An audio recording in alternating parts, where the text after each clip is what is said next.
Sugatan ng isang taong gulang na bata sa Tampakan, South Cotabato matapos kagatin at kalmutin ng unggoy.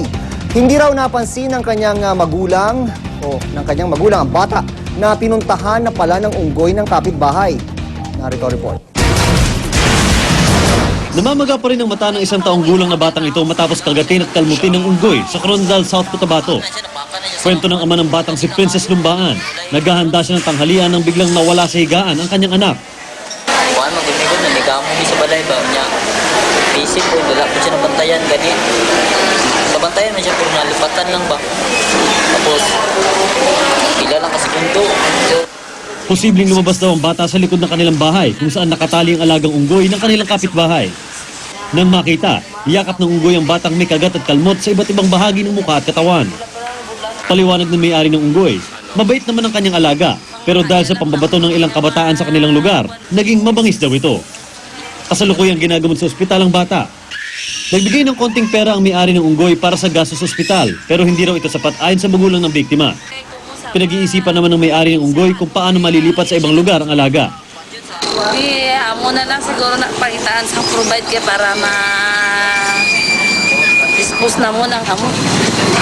Para lang wala mahalitan na iba. Para sa unang balita, Mark Zambrano reporting. Simula sa susunod na linggo, makakatanggap na ng mas mataas na bayad ang mga pasahero ng mga airline na hindi makakasakay dahil sa overbooking. Bukod pa yan sa refund para sa kanilang airfare. Narito ang report ni Rafi Tima. Hindi na raw basta-basta pwedeng i-bump off o huwag pasakayin ng mga pinakahuling dumating na pasahero sa isang overbooked na aeroplano. Sa pinakabagong patakaran ay patutupad ng Civil Aeronautics Board simula sa susunod na linggo. Obligado ng i-refund ang ibinayad ng hindi pasasakaying pasahero. Bukod sa refund, itinaas na rin ang bayad sa bawat apektadong pasaherong hindi mapapasakay. Ibinibigay ang bayad na ito kung kasalanan ng airline ang pagka-bump off sa pasahero. Meron naman yung mga airlines na nagbibigay talaga niyan. Kaya lang, before the coverage of delays and cancellations, itong mga provisions na ito, nag-iiba-iba. So at least ngayon, meron ng minimum standard. At least, ang mga ito ang ibigay ninyo. So no more, no less than these standards. Kung madali naman ang flight ng lagpas sa 2 oras at kasalanan ito ng airline, obligado itong magbigay ng pagkain sa mga pasahero.